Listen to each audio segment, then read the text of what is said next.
Hey guys, welcome back to Pokémon FireRed LeafGreen. Last time we got the ruby from Mount Ember and delivered it to Celio, and he set us off on a journey to find another gem. This time we'll be exploring the rest of the Sevi Islands, or at least beginning our exploration of it. We now have access to 4, 5, 6, and 7 islands, so this time we'll be going to 4 islands. Of course, as you may expect by now, there are a couple of things we want to do first. The first of which is there is a certain Pokemon we want to catch for reasons. It's Ditto. We're catching a Ditto. And that's what a Ditto's wild transformation looks like. I'm just gonna use some Absorb. If you're a longtime fan of the series, you already know what we're doing here. If not, well, this Ditto is going to play an interesting role.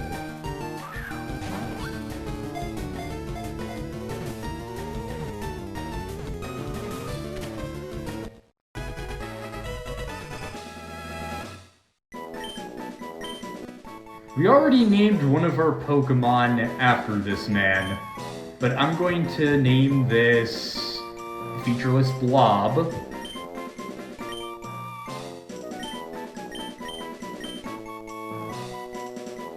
Genghis. Trust me, the reasons will be made abundantly clear. From Vermilion Harbor, we can go to any of the islands. We're actually going to want to go to 3 Island first. There are some new things we can do there now that we've beaten the champion. First off, you may remember that there was a guy who was digging a tunnel here. The spikers ran off and Lost Owls found safe. Everything turned out for the best.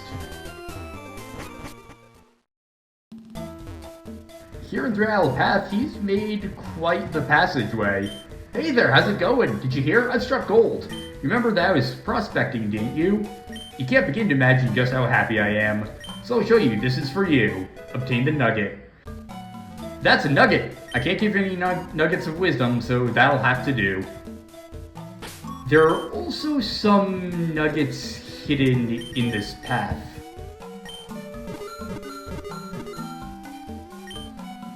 I know there is some more lore to this guy in particular, but I'm blanking on what exactly it is off the top of my head. There's a lot more significance to him than you might expect. And I remember reading about it and preparing notes on it, which I haven't written down yet. But, oh my god, I feel like I knew it once and it's slipping my mind now. It's driving me crazy that I can't talk about it now when we're meeting him for the first time. We will be coming back to this guy and talking about him, though. But before we can do that, on this one outcropping, there's a new Gen 2 Pokemon. Dunsparce is a Gen 2 normal type that learns Rage, Defense Curl, Yawn, Glare, Rollout, Spite, Pursuit, Screech, Takedown, Flail, and finally Endeavor at level 51, a 5 PP normal move that reduces the enemy's HP to the user's current amount. Dunsparce has good HP, but subpar physical and special stats and low speed. There's not much else to say about it other than it's really unremarkable. That being said, Dunsparce is not without its fans. Considering it already has good HP, many fans realized it could benefit a lot from an evolution. For years, people petitioned for it to get an evolution so it could become a lot better. And their prayers were answered in Scarlet and Violet, where Dunsparce can evolve into, I kid you not, the Dunsparce. The fact that people wanted an evolution for 20 years, and after so much time it ended up being called the Dunsparce will never not be funny to me. The odds of encountering Pokemon here are just a 100% chance of a level 5 to 35 Dunsparce. Now the other thing we can do here on 3 Island is that there are some rematches on Bond Bridge. And also on Bond Bridge, there's a 30% chance of a Pearl and Stardust spawning as recurring items. We've gotten stronger, lots and lots! Joy and Meg will now have 2 level 49 Clefairies. Also, I rearranged our items and put our repels and the yellow flu at the bottom of the bag since we're more or less going through that part of it a lot because we're taking off the amulet coin and putting it back on a lot. I didn't mean to say a lot twice in that sentence. Ah, crap, she wasn't the right trainer. Free experience at least. I want to swim without my float ring soon.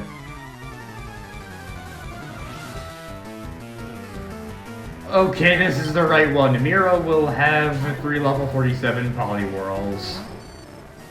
This year I'm going to finally learn how to swim. With everything on 3 Island done, let's finally set out for 4 Island. Alright, all aboard Sea Gallop, high speed 6.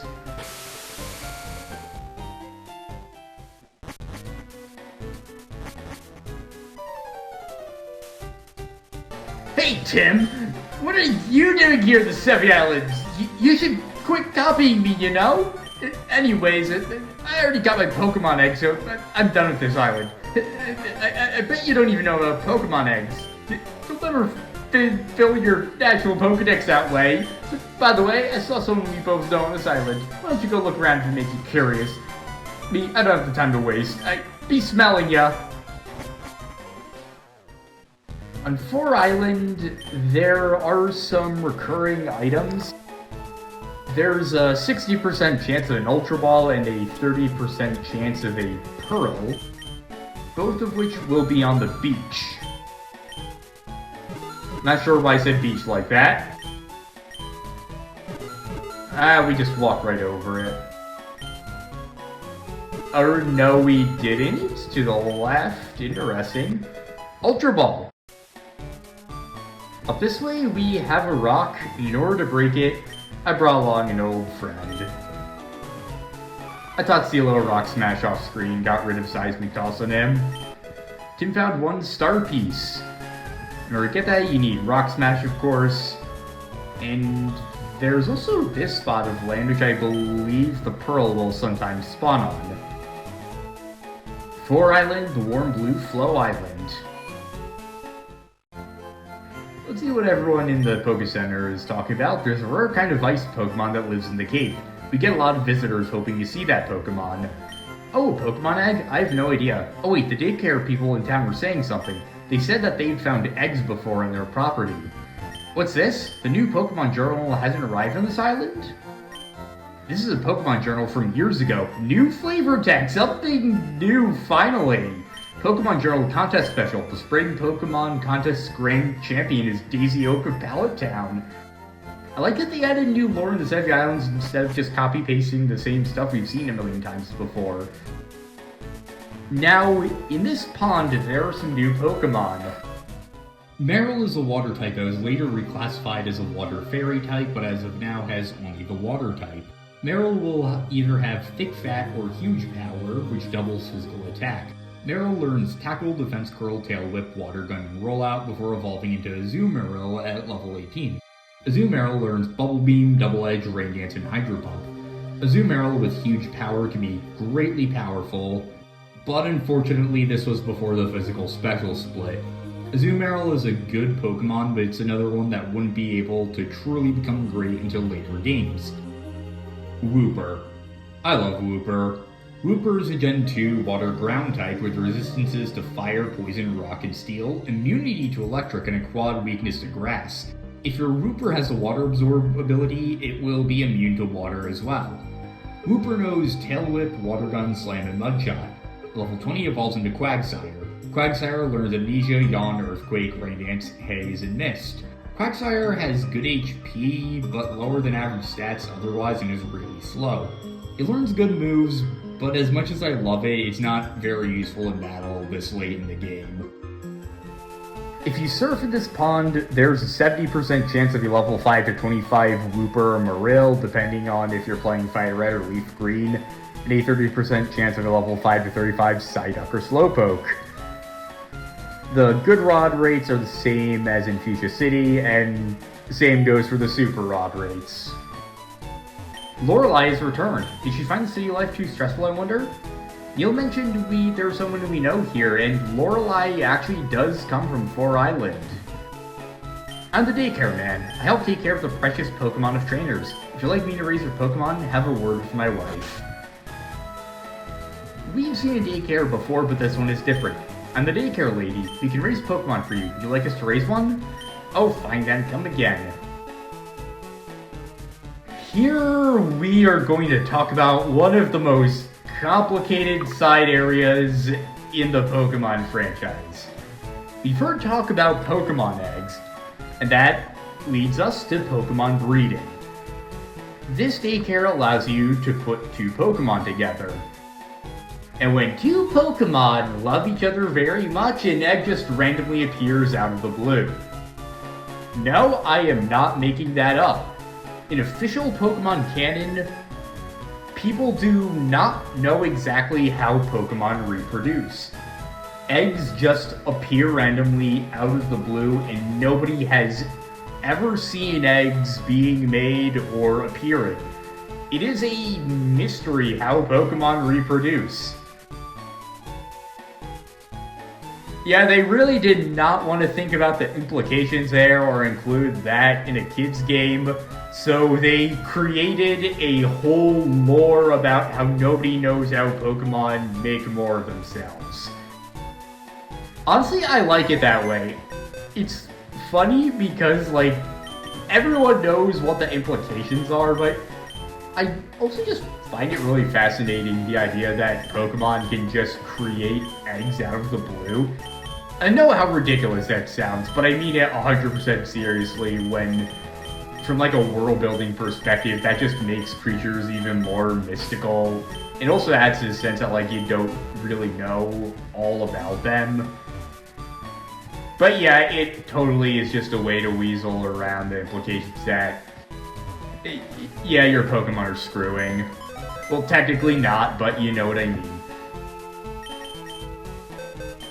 Anyway, if you place two compatible Pokemon in the daycare center, an egg will be produced.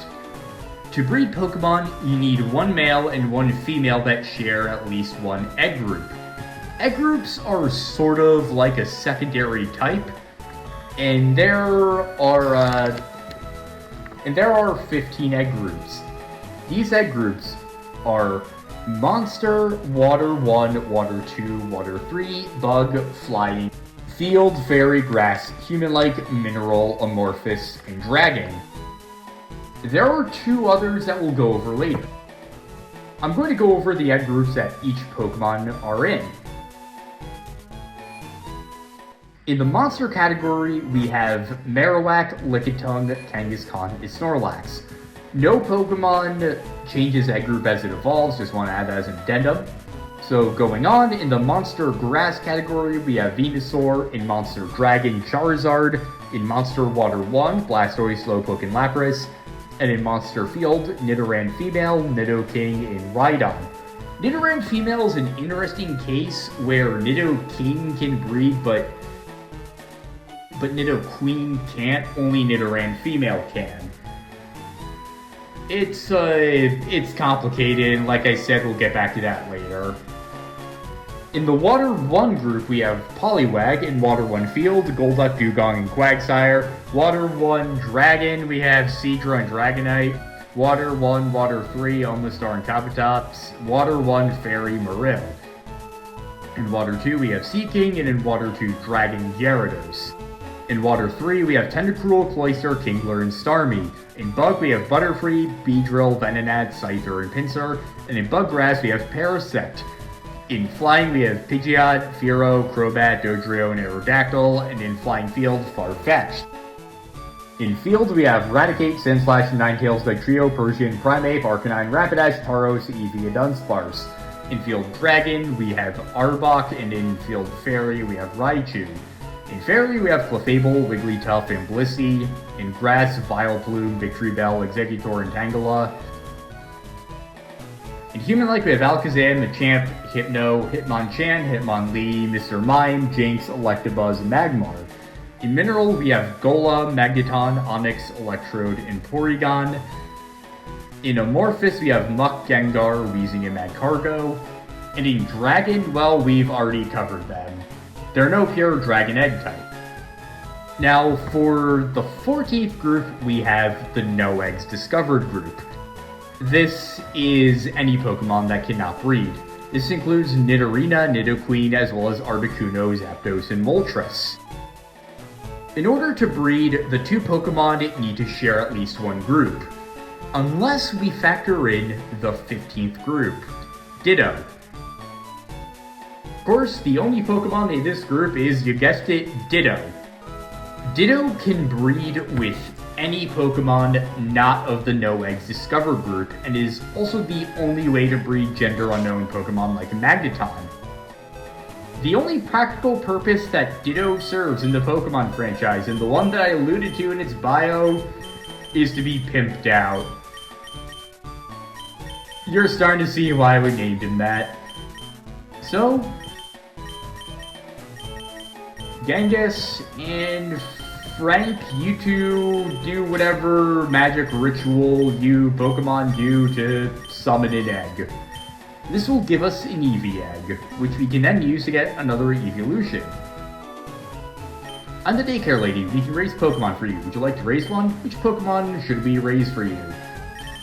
Genghis? Fine, we'll raise your Genghis for a while. Come back for it later. We can raise two of your Pokemon. Would you like to raise one more Pokemon for you? Frank. Fine, we'll raise your Frank for a while. Come back for it later. Now, when two compatible Pokemon are stored away, every 256 steps you take, there is a chance of an egg being generated. If your Pokemon are of the same species but with a different trainer, there's a 70% chance after any given cycle of 256 steps. If they're the same species but the same trainer, there's a 50% chance. If they're different species but a different trainer, 50% too, and different species but same trainer, 20% chance. The egg you receive will be a level 5 first stage Pokemon of the Mother's Chain, or whichever Pokemon bred with Ditto in this case. In the case of Nidoran female, if one breeds with a monster or a field, there's a 50-50 chance of it being a Nidoran male or a Nidoran female. For Nidoking, the only way to get a Nidoran from it is to breed it with a Ditto, because, like I mentioned, the egg will default to the mother species. Now this also brings us to new Pokemon. There's a set of several Pokemon introduced in FireRed LeafGreen that are only obtainable by breeding because they are pre-evolutions of existing Pokemon. Pichu is a Gen 2 pre-evolution of Pikachu. Being a baby Pokemon, it will hatch at level 5 already knowing Charm and Thundershock. Pikachu does not learn these moves normally, so once it evolves, you've basically created a Pikachu bred for fighting. Pichu learns Sweet Kiss at level 11, a 10 PP 75% accuracy normal move that inflicts confusion. This is another move Pikachu cannot learn. Whether or not you keep them is up to you, although Thundershock is personally the only one I would. Pichu evolves via High Friendship, so I ideally want to evolve it by the time it's level 26, which is when Pikachu learns Thunderbolt. Cleffa is a pre-evolution of Clefairy. Upon hatching, Cleffa will know Charm, Pound, and Encore. It gets Sweet Kiss at level 13 and Magical Leaf at level 17. These are mutually exclusive with Double Slap and Follow Me, but I think they're much better, so you should hold off on evolving Cleffa until it learns them. After that, evolve Cleffa and you'll be able to give it more TMs, and you have yourself a selectively bred Clefairy, soon to be Clefable. Dear God, put it back in the egg where it came from and shove the egg back up that chicken's ass. As if this line couldn't get any creepier, Igglybuff is a pre-evolution of Jigglypuff, and fun fact, it has 3 parents, a Wigglytuff, the Beast of Revelation, and the Whore of Babylon. Upon hatching, Igglybuff will know Charm, Sing, and Defense Curl. It learns Pound at level 9 and Sweet Kiss level 14. It also evolves with High Friendship, and you want it to evolve by level 19, which is when Jigglypuff learns Rollout. After that, once it evolves, it's back to being Jigglypuff's completely useless self. So instead, kill it with fire. Tyrogue is a Gen 2 pre-evolution of Hitmonchan and Hitmonlee, confirming the popular fan theory that the two are related. Tyrogue has 35 for every base stat value and has an interesting method of evolution. It has 3 different evolutionary branches depending on how you train it. It evolves at level 20, into one of 3 Pokemon. If its attack is higher than its defense, it becomes Hitmonlee, while if its attack is lower than its defense, it becomes Hitmonchan. If the 2 are equal, well, we'll get to that. To be blunt, I don't like how Tyrogue is handled in relation to Hitmonlee. The only move it knows upon hatching is Tackle. Considering it evolves at level 20, it completely misses out on Revenge, Meditate, Roll, and taking Jump Kick. You don't lose as much if it evolves into Hitmonchan, but it still sucks that you might have to use the move Relearner early on while training it if it becomes Hitmonlee. Now let's move on to the third branch. Hitmontop is the third member of the Hitmon family, introduced in Generation 2. Tyrogue will evolve into Hitmontop if its attack and defense are equal. Upon evolution at level 20, it gets Triple Kick, a 10 PP fighting move that hits 3 times. The first hit has 10 power and 90% accuracy, while the second hit has 20 power and 81% accuracy, and the final has 30 power and 73% accuracy for a total of 60 power. However, it ends as soon as one kick misses. You might end up only using 10 power. It also gets Rapid Spin, Counter Agility, Detect, and Endeavor. Hitmontop has the worst physical attack but the best physical defense of the 3 Tyrogue evolutions. It's also the slowest of the 3. To be blunt, I'm not the biggest fan. It doesn't specialize in anything, and even Hitmonchan at least is somewhat bulky and can inflict statuses. To repeat what I said for Hitmonchan, it's completely outclassed by Hitmonlee. The only reason to get it is just to get another slot on the Pokédex filled, because Hitmontop is one of the most obscure Pokemon to get in FireRed LeafGreen. Smoochum is a pre-evolution of Jinx. When it hatches, Smoochum knows Lick and Pound. It gets Sweet Kiss at level 9, Powder Snow at level 13, Confusion at level 21, and Sing at level 25. Of those moves, Powder Snow is the only one Jinx learns on its own. Smoochum will evolve at level 30, and I don't have anything else to comment on since it's fixed and not a matter of finding a good level to evolve it. If you want Jinx, you can either make the trade or hatch Smoochum. It's up to you. Elekid is a pre-evolution of Electabuzz. Elekid will hatch knowing Leer and Quick Attack, and doesn't learn anything Electabuzz doesn't. It evolves into Electabuzz at level 30, and that's actually it. I can't say anything else about it I didn't already say about Electabuzz, other than if you want to breed one, it'll be an Elekid before it evolves, and that's it.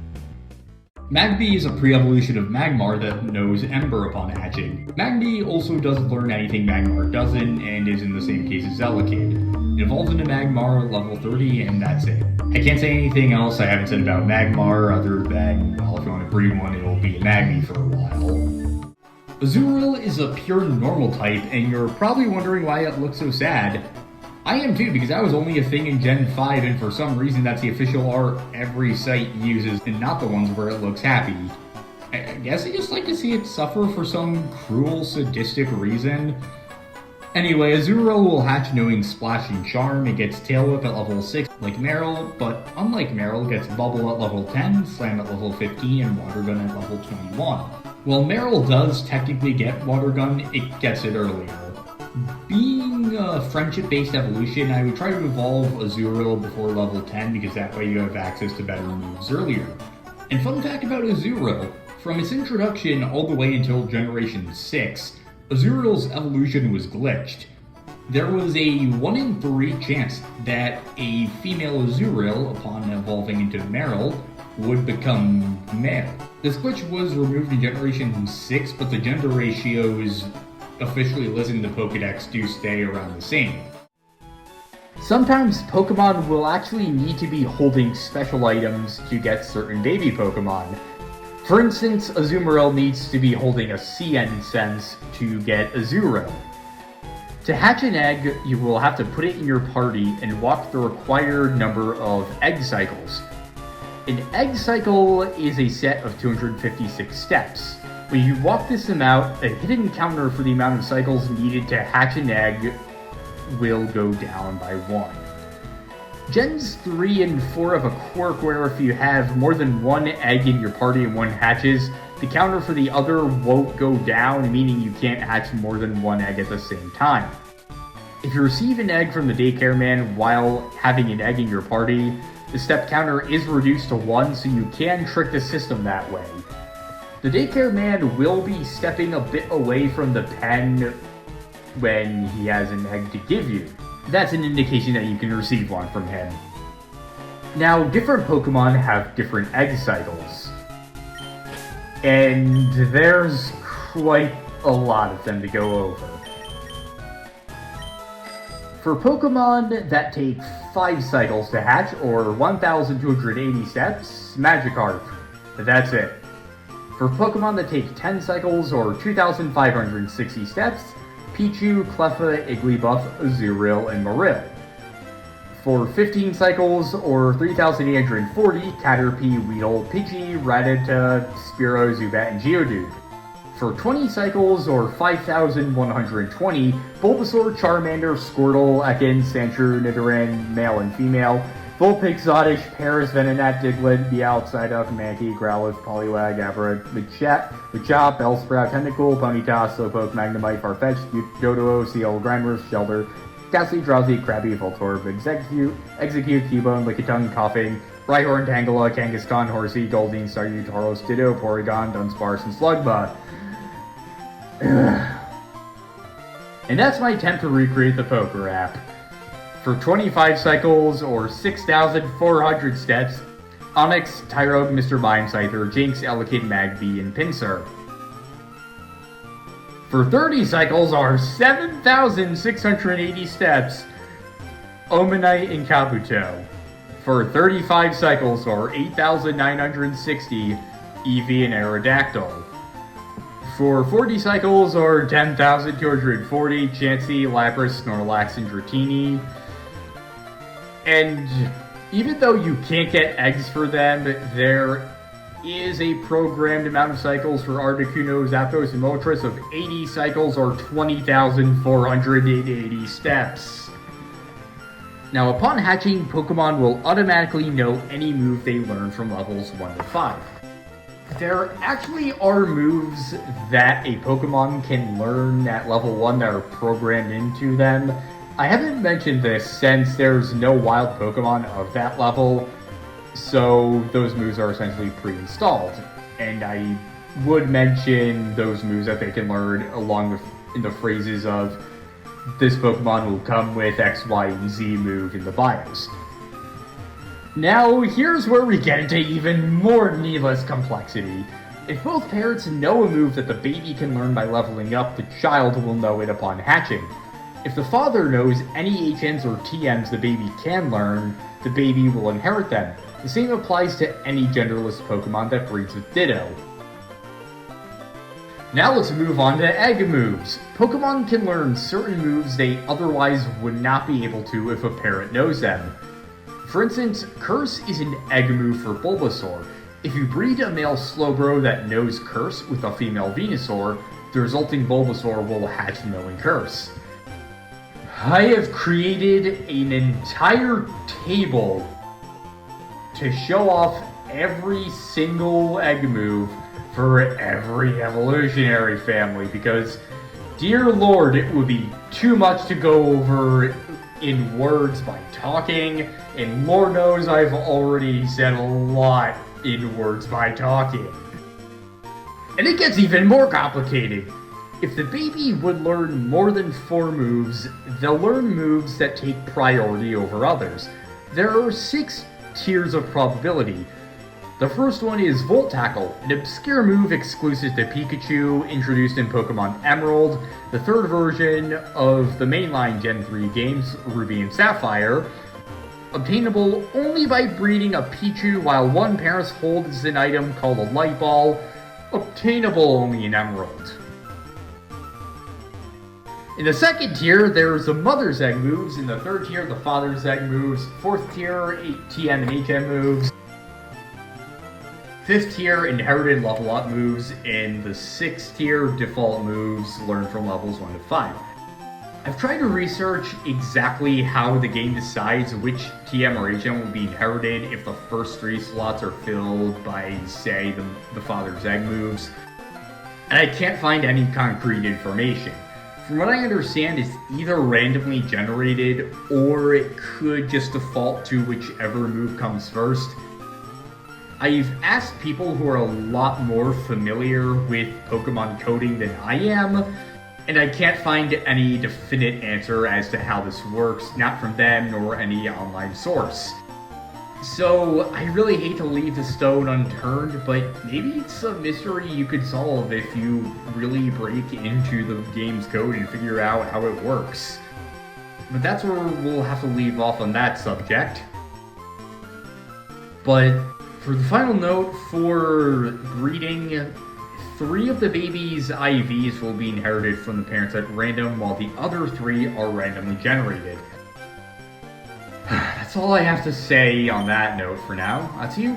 We were raising your Pokemon, by goodness were we surprised. Your Pokemon had an egg. Okay, never mind. He does not stand out from the fence. I must have been getting that confused with either Emerald or another game. We don't know how it got there, but your Pokemon had it. You do want it, yes? Tim received the egg from the daycare man.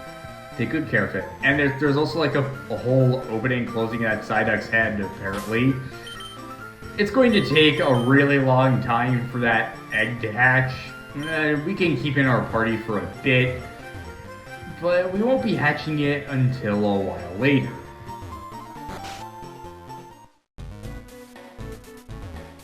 It's you, good to see you. Your Pokemon can only be doing good. By level, your Genghis has grown by 1. We won't be taking them back yet.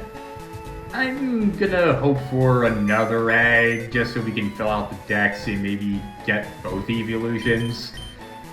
For now, we're going to put the egg in the box. We'll hatch it later, and we'll get Charlie and Mr. Values back. I forgot who else I put in the box. But oh my god, explaining that took nearly 20 minutes. Now let's move on to the other things we could talk about in 4 Island, because there's a lot. Yeah, if you can believe that. We've had a great and powerful trainer grow up in this island. I bet even you know her. It's Lorelei of the Elite Four. When Lorelei was just a tyke, I taught her about Pokemon. The 7 Islands are in a warm region overall, but there is one exception you need to know about. The Icefall Cave is frigid because of the Pokemon that live in it. Hi there, may I help you? I don't think there's anything we really need.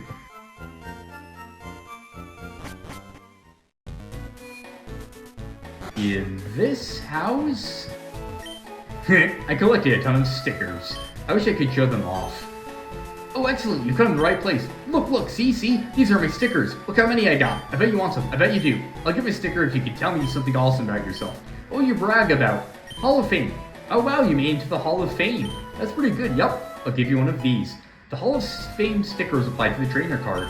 Oh hi, here comes the braggart. What are you going to brag about today? This guy is called the Bragger Bulbapedia, even though I think he's referring to you. But indeed, on our card there's now a red sticker. There is a total of 12 stickers you can receive from this guy for different tiers of beating the champion, hatching eggs, and winning Link multi-battles. Link multi-battles are battles you can partake in multiplayer. There are 4 tiers of stickers you can get in each of these 3 categories. The level 1 stickers are all red, and you can get them by beating the champion 1 time, hatching 1 egg, and winning 1 multi-battle. For level 2, to get blue stickers, you need to hatch 100 eggs, win 20 Link multi-battles, and brace yourself, beat the champion 40 times. I should also mention that at this point, you can rematch the Elite Four if you wish. All you have to do is re-enter the door and their Pokemon will be at the same levels.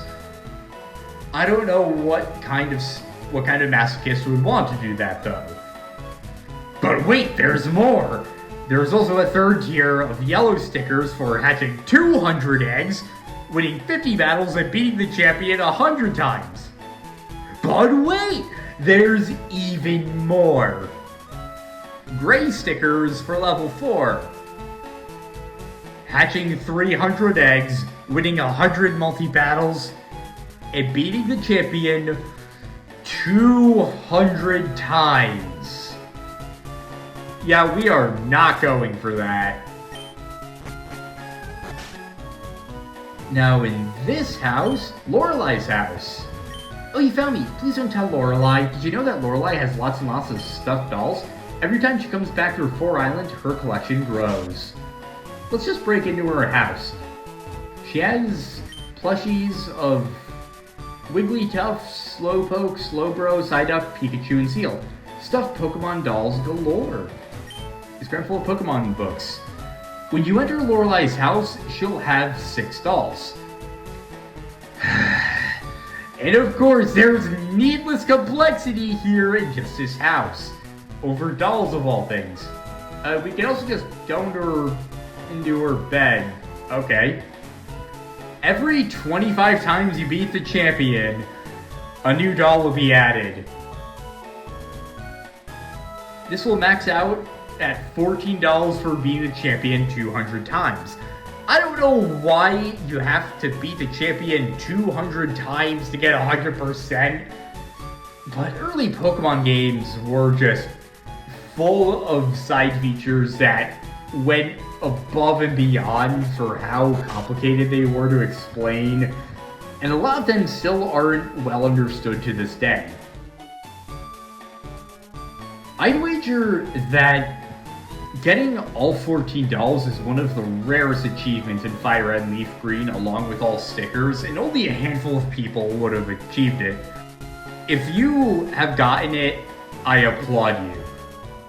But the dolls Lorelai can also put in her house include Jigglypuff, Lapras, Nidoran Female, Nidoran Male, Fearow, Pidgeot, Meowth, and Chansey. To finally enter this last house, there are going to be these two guys here. Ready? Boing! We're having a body slam match to see who whips out first. If you were to join us, you'd be squashed like a bug though. How about I teach body slam to Pokemon of yours instead? This is a normal type move with 85 power and 50 PP and a 30% chance of inflicting paralysis. Come again, boing! There, boing, you're awfully happy.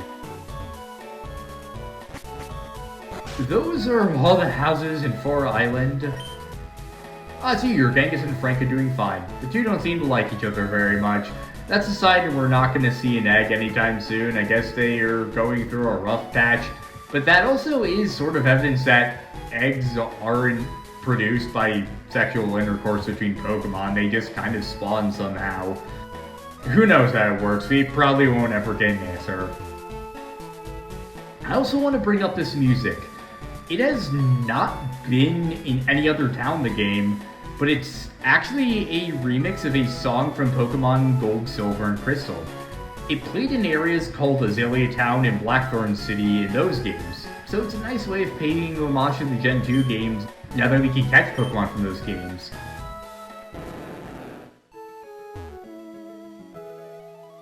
By surfing into this lake, we can get a Stardust. And I don't think there are any hidden items. But let's make sure. Nope, no response.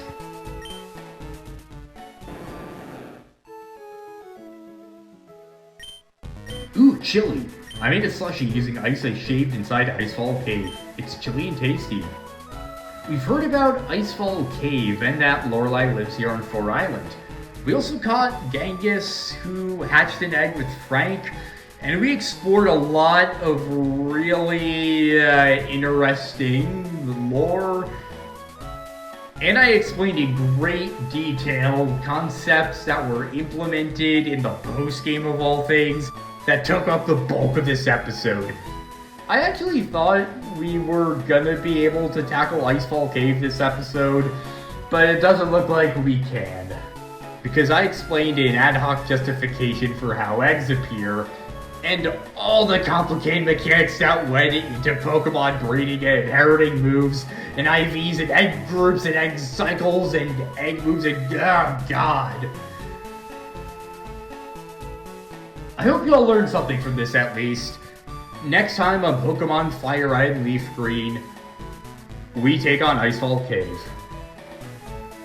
But also, thank you guys for watching. This is actually the 49th episode, which makes this the longest Let's Play I've ever done in terms of amount of videos.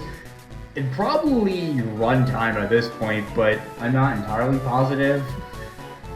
But thank you guys for helping me make it this far. See you guys next time for the 50th episode. The first time in this channel's history.